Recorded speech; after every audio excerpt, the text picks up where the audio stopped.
Halo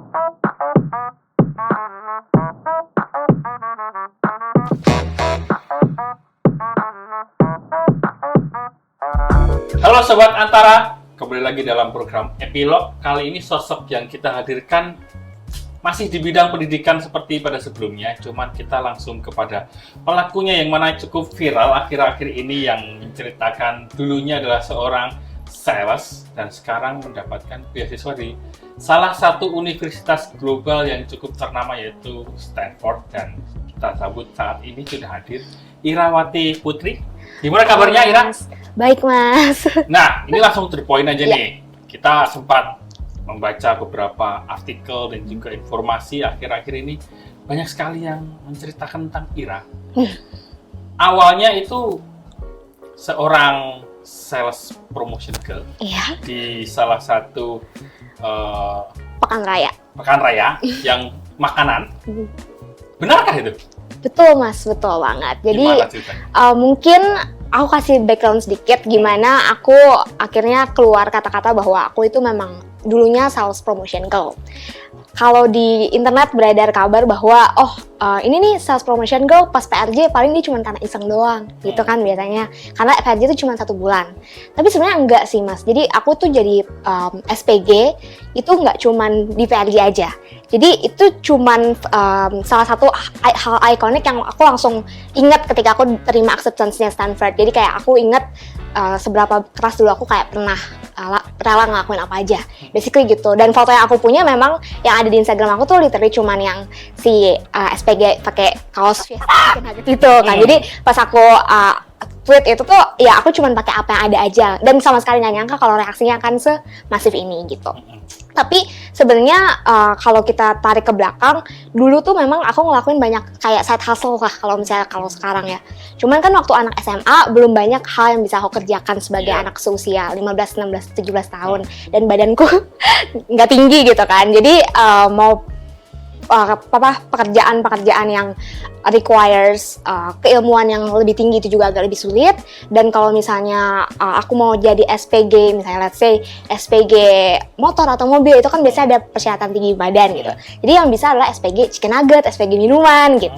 Dan aku suka ambil aja job-job yang ada gitu, termasuk yang di Pekan Raya Jakarta itu. Berapa lama gitu dulu menjadi SPG? Dari aku kelas 10, 11, 12, pokoknya sepanjang SMA itu aku terima offer-offer yang memang ditawarkan gitu loh. Jadi kayak kalau ada kesempatan untuk ini kan biasanya kalau misalnya SPG gitu kita masuk kayak satu kayak grup gitu kan, kayak kalau misalnya ada tawaran job atau aku terima-terima aja. Tapi sebenarnya orang-orang luput adalah aku tuh basicnya bukan SPG-an aja sih, aku tuh ngajar les juga, ngajar les private. Itu justru hal yang pertama kali aku lakukan ketika aku memang harus didapuk jadi tulang punggung keluarga.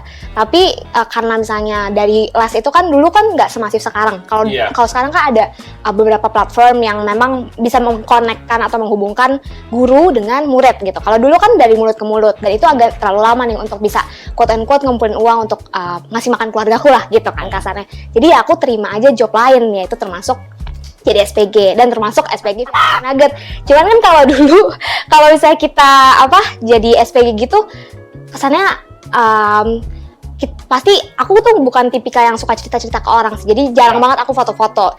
Jadi yang aku punya itu justru adalah foto yang sama teman-teman aku. Makanya aku upload tuh crop gitu kan bentuknya, karena itu yang foto yang aku memang punya satu-satunya tentang yang si Fiesta ini. Tapi sebenarnya di luar dari itu banyak banget pekerjaan-pekerjaan lainnya aku coba lakukan, karena memang di usia segitu masih terbatas hal-hal yang bisa aku lakuin. Jadinya aku ngajar dan SPGN. Ya pas ngajar sekalian jualan chicken ini.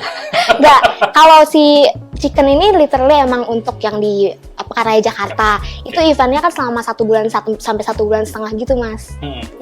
Nah, ketika keputusan memilih untuk berjualan, salah satunya menjadi sales promotion, itu berarti memang karena faktor kebutuhan ekonomi keluarga, bukan karena iseng ya? Enggak, sama sekali bukan. Karena kalau misalnya ini juga yang kemarin sempat disorot sama beberapa netizen. Ini keviralan ini membuat aku merasakan jempol netizen kayak apa. Jadi mereka bilang kan sebenarnya aku I want to academic elite schools gitu. Kayak salah satu sekolah yang menurut mereka harusnya masuk sekolah swasta itu pasti mahal, Iya. gitu. Tapi yang mereka nggak tahu adalah aku memang dapat keringanan luar biasa dari sekolah itu, dan memang sekolahnya juga sangat support. Ketika ini berita naik, mereka pun lagi menggodok publikasi. Keringanannya itu dalam bentuk apa? Biaya. Jadi Biaya. seharusnya dibayarkan berapa, aku cuma bisa aku bayar berapa gitu. Oh, itu memang dari pemerintah atau? Enggak, dari sekolahnya, Dari dari sekolah swastanya, betul. Tapi memang ada persyaratan ketentuan kayak kemampuan akademik gitu ya. Tapi maksudnya fakta bahwa ada loh sekolah-sekolah swasta yang memang dia mau memberikan dan mendengarkan kebutuhan muridnya. Karena menurut aku institusi pendidikan pasti seperti itu ya. Mereka nggak akan membeda-bedakan kita hanya karena status sosial gitu. Tapi pun aku udah dikasih keringanan saat itu, kan waktu itu aku sama adikku sekolah di tempat yang sama. Walaupun kita dapat keringanan, tetap nggak bisa bayar. Akhirnya adikku sempat putus sekolah juga gitu. Jadi kayak emang ada masanya kita struggle banget untuk bayar uang sekolah walaupun kita udah ada keringanan gitu. Makanya ya aku harus cari-cari kerjaan yang lain gitu. Adik sempat putus sekolah di adikku kelas 10 SMA dia putus sekolah. Terus kemudian gimana? Terus abis itu aku waktu kelas 12, aku beda 2 tahun sama adikku. Jadi aku ketika kita kelas 10 dan kelas 12 ini kita harus pilih kan yang mana yang mau lanjut gitu, dengan kondisi bahwa gambling kalau misalnya meneruskan sekolahnya adikku tapi suatu hari nanti kita bisa putus lagi gitu. Jadi aku harus lulus dulu supaya nanti aku bisa dapat kerjaan yang bagus supaya aku bisa balik sekolah adikku lagi gitu. Jadi aku lulus dulu dari kelas 12 itu, kemudian untungnya aku bisa diterima di FAUI, baru aku kerja lagi, akhirnya adikku bisa masuk PKBM Ristek. Kalau misalnya Mas tahu itu tuh kayak paket C.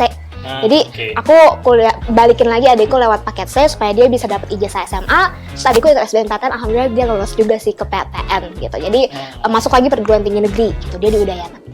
Dan Ira sampai berjuang untuk bekerja menutupi kebutuhan sendiri, kebutuhan adik dan pendidikan. Keluarga supportnya waktu itu seperti apa? Apakah memang dalam kondisi yang ya ini juga cukup common sih ditanyain kayak pak mamanya emangnya kerja apa gitu kan.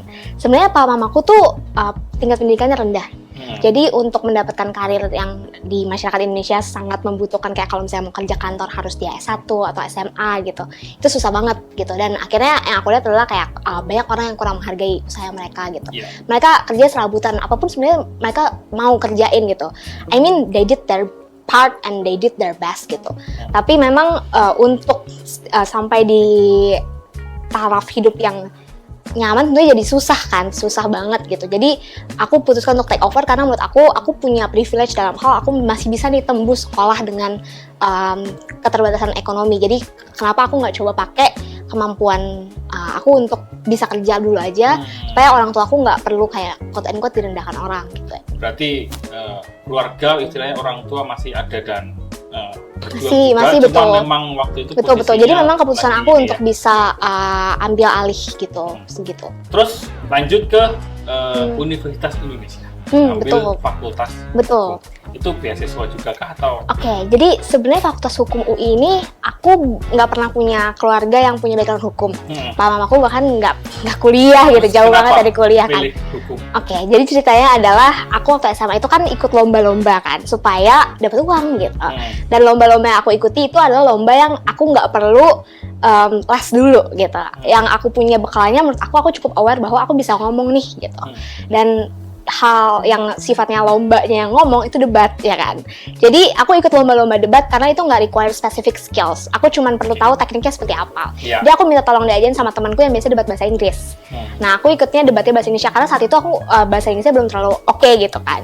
Jadi aku kurang pede. Jadi aku ikutnya debat bahasa Indonesia. Tapi aku ikutin terus sampai beberapa lomba. Dan terakhir adalah ada lomba yang diselenggarain sama Fakultas Hukum UI untuk anak SMA. Namanya Sensasional gitu. Nah terus yaudah aku ikut aja gitu kan untuk lomba itu karena dia kayak ada hadiah uangnya gitu kan. Cuman aku nggak mikir menang atau gimana, intinya aku ikut sama timku, terus memang ternyata timnya kalah, tapi ternyata aku ya dapat best speaker, jadi ada penghargaan individual gitu Mas. Dan itu posisinya timelinenya adalah aku tuh itu berdekatan banget ya antara aku kerja sebagai SPG dan aku lomba, itu semuanya paralel, dan SBMPTN dan SIMAK UI itu dalam 1 bulan yang sama. Itu adalah bulan-bulan terakhir di SMA aku.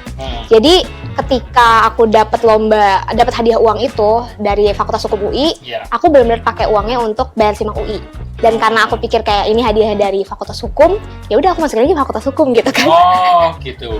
Iya. Iya, aku ngerasa kayaknya ini adalah sebuah jalan gitu kan, kayak ngasih jalan. Betul. Dan itu posisinya aku nggak ada persiapan sama sekali. Aku nggak ada gimbal BT atau apa ya. Jadi ya aku orangnya lumayan go with the flow gitu. Karena menurut aku it's very common ya untuk orang-orang yang punya keterbatasan ekonomi.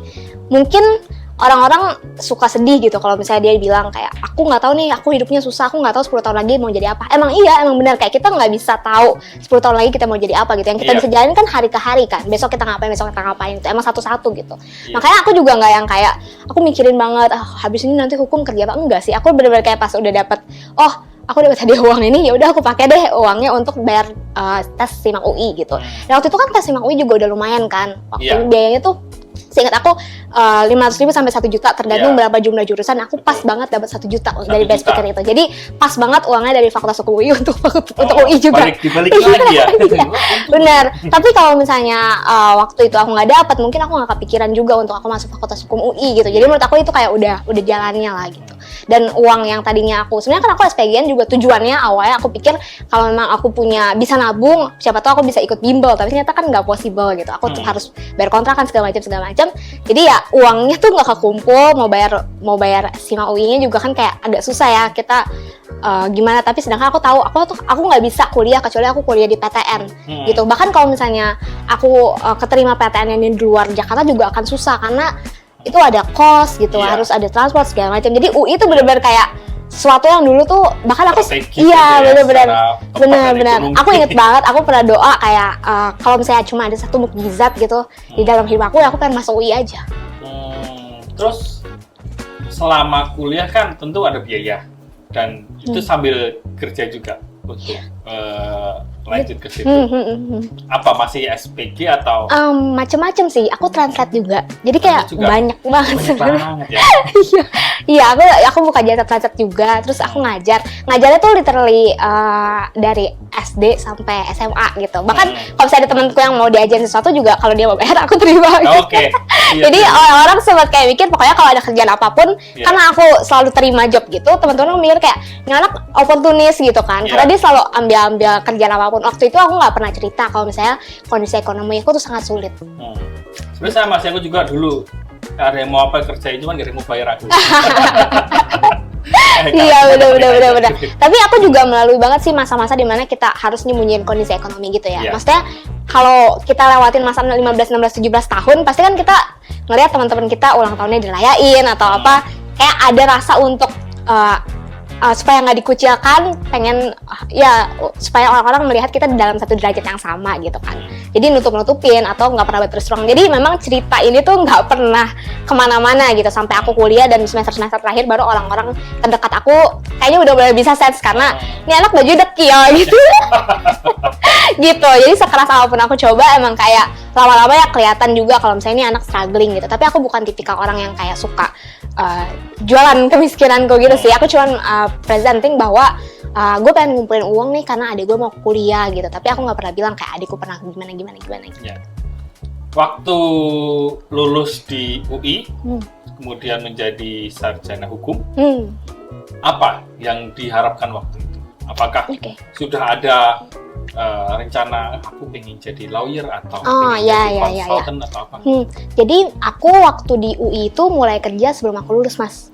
Aku dapat offer kerja full time pertamaku itu bahkan pas aku semester 7. Jadi aku sebelum lulus itu udah 1,5 tahun bekerja full time sebenarnya. Dan itu juga sebenarnya nggak disengaja karena selama di UI itu iya benar. Jadi kalau misalnya jadi waktu di UI karena aku juga sambil cari-cari uang dengan lomba-lomba gitu, aku lanjutin lagi lomba debatnya. Nah itu keuntungannya menurut aku karena waktu itu aku dapatnya record individualis gitu waktu best speaker. Ketika aku masuk, panitia FAUI-nya tuh masih ingat aku. Jadi seniorku tuh ingat. Ditandai ya? Betul. Jadi ketika organisasinya buka pendaftaran, aku langsung bisa dapat masuk segala macam. Nah akhirnya kayak lebih gampang ikut lomba-lomba gitu lah. Dan itu masih lomba-lomba yang sama ya, lomba debat, constitutional drafting segala macam. Dan karena aku nggak sadarin juga kayak makin lama makin lomba makin banyak, menurut aku itu membantu banget portfolioku. Jadi kayak aktif gitu kan di dalam CV-nya gitu. Dan ketika aku iseng masukin submit job fair gitu, di FAU itu suka ada job fair. Jadi kita ada kayak platform di mana law firm tuh buka stand, terus kita boleh submit CV. Nah, aku submit aja CV, padahal itu posisinya aku tuh masih semester 6 ya. Maksudnya biasanya tuh orang dapat offer tuh ketika mereka udah tinggal lulus, betul. Bahkan alumni gitu kan. Tapi ternyata aku dikontak, terus habis itu kayak, oh aku dapat full time offer, ya udah aku full time langsung. Full time offer, iya betul. Walaupun belum punya ijazah. Belum, iya betul. Wow. Itu lumayan banget itu. Dan memang sampai sekarang juga partnernya di law firmnya masih sangat dekat sama aku gitu. Dan jadi apa waktu tawaran utamanya masih legal, kalau di situ namanya legal intern ya, legal intern, tapi dia emang udah bisa full time gitu. So, aku itu bersyukur banget sih karena itu di 2018 di mana adikku baru keterima yang Udayana tadi. Jadi aku harus bayarin dia uang pangkal gitu kan. Uang pangkalnya sih alhamdulillah juga karena itu perguruan tinggi negeri itu murah banget gitu ya. Tapi tetap aja ketika aku udah punya pekerjaan gitu yang at least jadi punya pertama kali nih punya kerjaan tetap gitu ya kan, kerjaan kontrak yang dikontrak untuk jangka waktu yang lebih lama gitu, quote and quote kan jadinya kayak tetap, itu aku sangat terbantu sekali dari situ. Dan ketika selama aku kuliah terus aku masih bisa sambil kerja, dan ketika lulus jadinya udah tinggal ngelanjutin karirnya aja gitu. Jadi sebagai lawyer aku emang udah lumayan kerja lama dari 2018 pertengahan sampai sekarang. Tapi aku resign dari pekerjaan aku sebagai corporate lawyer itu di 2021 pertengahan gitu. Aku pindah ke inisiatif yang bentuknya lebih ke hukum dan pendidikan. Gitu. Dan sampai akhirnya kita pada pertanyaan Stanford. Bagaimana sih? Oke. Jadi seperti yang aku udah jelasin tadi ya, kalau memang aku berangkatnya dari seorang pengajar gitu. Jadi menurut aku pendidikan adalah yang membantu aku punya karir yang baik. Yeah. Aku terbantu karena pendidikan, dan keluargaku pun juga terbantu karena aku mengajar gitu kan. Kayak ekonomi aku sangat membaik ketika aku banyak ngajar orang, makin lama makin banyak. Dari situ aku bisa kumpulin uang. Dan ketika semuanya direnungkan gitu, menurut aku punya passion yang besar memang di bidang pendidikan gitu. Karena aku mengalami sendiri gimana pendidikan bisa mentransformasi hidup gitu. Dan aku pengen orang-orang lain juga punya kesempatan yang sama. Di 2020 itu aku sempat bikin sejuta cita sama alumni hukum UI juga gitu. Dia lulusan Harvard Law School. Nah, terus di sejuta cita itu aku yang usulkan untuk namanya sejuta cita karena menurut aku semua orang pantas untuk punya harapan gitu. Namanya sejuta cita gitu kan. Dia boleh pasti punya mimpi di umur berapapun dia gitu. Dan dari aku rintis sejuta cita pun aku merasa bahwa ini sangat membantu banget nih. Ada inisiatif yang sifatnya intervensi teknologi dan dia bisa membuat orang-orang punya kesempatan untuk akses dan kemudian bisa ngebuka opportunity buat dirinya sendiri gitu.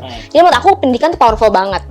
Kalau aku pikir ilmu hukum yang aku punya dikombin sama pendidikan dan karir yang selama ini aku jalanin juga di bidang hukum dan pendidikan, itu aku cocoknya adalah ke jurusan yang mana menggabungkan antara international policy analysis gitu, policy analysis lah di bidang pendidikan gitu. Kenapa harus international policy analysis? Karena aku pengen compare juga kebijakan di luar negeri tentang pendidikan mereka gitu. Kalau di sekarang kan banyak nih yang kayak protes bahwa inisiatif kebijakan pendidikan kita meninggalkan guru dan murid yang marginal gitu. Jadi inisiatifnya bentuknya teknologi gitu, tapi guru dan muridnya bahkan belum bisa akses HP atau masih banyak yang terbelakang gitu. Jadi itu sih sebenarnya narasi yang aku bawa ya. Gimana caranya kebijakan pendidikan kita tuh bisa membawa semua orang maju bersama gitu loh. Jadi jalur apa yang Ira gunakan untuk menuju ke Stanford? Ini beasiswa kan ya? Beasiswa dari LPDP. Dan pertama adalah bagaimana dapat informasi dan Ira untuk menuju ke LPDP dan melangkah ke Stanford ini, dan kenapa Stanford? Oke. Dari dulu aku memang pengen, aku lumayan ambisius juga ya. Jadi kayak aku tahu kalau aku pengen diterima di universitas paling bagus gitu di luar negeri. Ada Harvard, ada Stanford, ada Yale, ya kan, ada Columbia, Ivy League lah gitu. Kebetulan juga aku lihat memang senior-senior aku banyak yang lanjut LLM atau Master of Laws gitu. Setelah mereka beberapa tahun kerja. Dari situ aku udah mulai cari tahu tuh gimana sih caranya mereka lanjut ke luar negeri gitu. Jadi aku udah mulai cari-cari gimana sih seorang itu melanjutkan pendidikan ke luar negeri, apa yang dicari, apa tujuannya, gimana pendanaannya gitu. Jadi aku banyak riset memang soal gimana LPDP itu bekerja. Jadi setelah aku compare beberapa program beasiswa, menurut aku LPDP ini sangat sesuai gitu. Karena kan inline juga sama value aku pengen give back gitu kan. Dan si LPDP fully support gitu konsep ini. Jadi yang aku lakukan adalah securing financing-nya dulu, yaitu Aku apply LPDP-nya dulu, menyatakan bahwa aku pengen 3 kampus ini, gitu, ada A, B, C. Terus aku yakin insya Allah aku bisa keterima di kampus ini karena track record aku. Dan kenapa aku mau kuliah di kampus ini, karena aku memang beneran tahu tujuannya. Jadi bukan karena aku pengen keluar negeri doang atau pengen jalan-jalan doang gitu. Jadi aku udah risetin juga kenapa Stanford-nya harus yang Graduate School of Education gitu. Kenapa bukan Graduate School of Business atau Graduate School of Law gitu. Karena memang aku punya alasan kuat ketika hukum sama policy intervention ini digabung dan analisis dengan komparasi ke negara-negara lain, itu yang bikin bisa melengkapi keilmuan yang aku dapat dari pekerjaan aku selama ini gitu. Jurusan apa yang atau konsentrasi apa yang Ira itu ketika di Stanford itu akan ditargetkan? Itu tadi International Comparative Education and International Education Policy Analysis. Terus biasanya kan kalau kita apply beasiswa atau supporting apapun itu, biasanya kan di awal kita memiliki visi apa nih yang akan diteliti nantinya atau yang dipelajari lebih dalam dan akan dibawa kembali kemana Indonesia di bidang apapun itu. Apa yang Ira bawa? Jadi Stanford Graduate School of Education itu dia dalam persyaratannya memang lebih kompleks dari misalnya ada beberapa graduate school yang cukup personal statement aja sama TOEFL gitu. Tapi Stanford Graduate School of Education ini di jurusan aku terutama dia ada personal statement, terus ada diversity statement. Jadi yang bilang kenapa saya tuh membedakan dari kontestan lain dan kenapa saya punya value yang beda gitu. Terus ada research sample. Jadi research sample itu menunjukkan bahwa kita tuh memang udah bisa riset, udah terbiasa riset dan tulisan kita tuh cukup layak gitu ya untuk bisa dipertahankan untuk dibawa ke Stanford ketika nanti dia mau dilanjutkan. Karena memang jadi gini, graduate school itu nggak semuanya berujung pada tesis kalau di luar negeri. Tapi program yang aku pilih itu ada tesisnya gitu. Jadi dia ada final paper gitu. Nah, final paper ini nanti akan disiapin dari awal aku masuk Stanford gitu kan. Nah, di si Stanford ini aku ngajuinnya inisiatif yang aku pengen bawa adalah tentang gimana ada beberapa isu sih sebenarnya. Basically menggabungkan hukum dan pendidikan. Yang pertama adalah meningkatkan kualitas pendidikan supaya bisa memperbaiki kualitas putusan hakim dalam kasus-kasus kekerasan seksual. Oh, lebih gitu. Fokus ke jadi iya seksual. Betul. Jadi ada banyak fakta di mana kasus kekerasan seksual pada anak yang masih di usia sekolah mengakibatkan anak-anak itu nggak bisa kembali lagi ke sekolah. Jadi ketika dia jadi korban, ketika dia akan jadi korban kekerasan seksual, dia nggak balik lagi ke sekolah. Sedangkan aku tahu gimana rasanya melihat adikku putus sekolah gitu kan, kayak. Dan ini memang nggak bisa disamakan gitu ya case-nya, tapi aku tahu lah gimana traumanya. Bayangin kalau misalnya dia korban yang nggak bisa lanjut sekolah, nggak ada masa depan lagi kayak gitu kan. Jadi dan dalam hal itu satu isu. Tapi ada lagi isu lain di mana kayak misalnya dalam kasus-kasus kekerasan seksual yang menimpa anak-anak gitu, kadang misalnya ini anak ada A gitu, dia melakukan aborsi karena dia adalah korban perkosaan, usia dia masih 15 tahun, tapi tiba-tiba hakim menjatuhkan putusan bahwa dia ini bersalah gitu kan. Itu ada waktu itu kasusnya di 2018 dan itu jadi bahasan skripsi aku. Jadi menurut aku ada nih yang bisa ditelisik. Ini salah satu contohnya adalah gimana kita memperbaiki sistem pendidikan Indonesia supaya nanti kalau misalnya ada pendidikan lanjutan ketika nanti dia menempuh pendidikan hukum atau apa, tapi ada bekalnya di mana kurikulumnya ini membekasi dia dan membuat dia bisa lebih sensitif terhadap isu-isu yang sifatnya juga sensitif seperti ini gitu. Jadi ada isu feminis legalnya juga, ada educationnya juga. Terus selain itu aku juga bahas dari yang spesifik educationnya adalah tentang gimana intervensi di bidang teknologi pendidikan itu harus bisa mengakomodasi semua lapisan masyarakat gitu. Aku juga addressing biaya pendidikan gitu. Ada anggapan juga nih kepada Ira bahwa mungkin jangan-jangan masuknya Ira karena di grade yang diversi. Betul. Apakah anggapan seperti itu bagaimana cara Ira menanggapi dan memberi penjelasan kepada teman-teman yang mungkin pengen masuk tapi kok jadi diginggirin. Bagaimana cara? Oke. Jadi itu memang common. Aku tahu pengetahuan mengenai graduate school itu adalah privilege gitu. Aku bisa tahu dan riset sebanyak ini memang karena aku mempelajari ini banget dan aku tahu itu harus di-share gitu. Kalau kita cuma dengar ya dari clickbait SPG jadi masuk Stanford aja, orang pikir aku dari karena SPG aku masuk benar gitu kan. Dan graduate school juga sama. Orang pikir karena ada diversity statement artinya aku membedakan diriku dan aku diterima gitu. Padahal kan sebenarnya applicant Stanford itu banyak banget gitu kan. Dan semua applicants itu harus mengumpulkan diversity statement-nya dia. dia. Jadi kalau misalnya itu bisa beda-beda yang diangkat. Kalau kita ketik kayak diversity statement essay gitu, ada orang yang mengangkat mengenai orientasi seksualnya, ada yang mengangkat mengenai background keluarganya, ada yang mengangkat bagaimana rasnya dia gitu. Yang waktu itu aku angkat juga ada sesuatu yang sifatnya pribadi, memang aku nggak bisa share, tapi intinya yang aku highlight adalah aku ini bekerja dengan berbagai macam stakeholders, dan menurut aku yang aku pelajari adalah kita harus mendengarkan perspektif setiap orang gitu. Jadi ketika aku berperan dalam peranku sebagai guru, aku menghargai murid dan orang tua muridku. Ketika aku sebagai lawyer, aku menghargai klienku. Ketika aku di pekerjaan aku sekarang, aku menghargai para PNS dan ASN gitu. Jadi itu bunyi diversity statementku, bukan kayak aku ini berasal dari Indonesia, aku ini dari Asia, bukan seperti itu. Betul. Dan juga memang menurut aku itu lagi-lagi aku memang bukan graduate admissionnya, tapi aku percaya sih kalau yang dilihat itu bukan pada dia tuh dari negara mananya, tapi apa value yang mau dibawa gitu, apa sih yang dipelajari dia dari yang dia bahas di diversity statementnya, itu yang lebih berharga menurut aku. Jadi bukan pada ini orang karena rasnya berbeda, bukan itu, tapi pengalaman apa yang dia dapatkan karena ras dia berbeda, terus apa pengalaman yang didapatkan itu gimana kontribusinya ketika nanti dia di Stanford misalnya gitu ya. Jadi jangan sampai orang berpikir bahwa diversity statement itu asalkan kita membuktikan kita beda diterima gitu, kan enggak. Karena satu angkatan di angkatan Stanford ini memang cuma 20 orang dari seluruh dunia. Dari seluruh dunia, kan salah satunya Ira. Kapan salah satunya?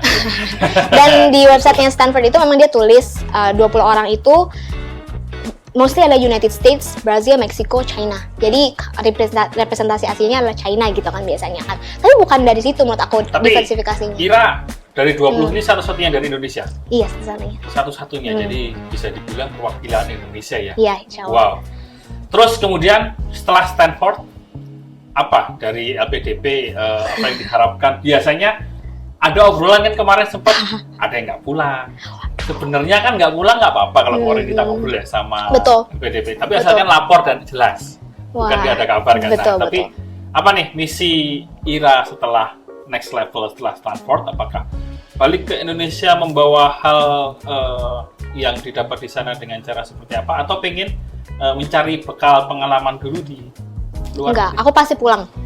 Jadi setelah dari Stanford, aku harus langsung pulang. Dan memang aku pengen pulang, itu juga yang aku sampaikan di panelis LPDP kemarin ya, bahwa selesai dari pendidikanku, aku akan segera kembali jalanin lagi role aku yang sekarang untuk memperbaiki gimana kebijakan hukum dan pendidikan Indonesia. Jadi combining nggak cuman ilmu hukum yang aku punya, tapi sesuatu kenapa aku lintas jurusan juga supaya aku punya perspektif yang aku belum pernah pelajarin secara formal gitu kan.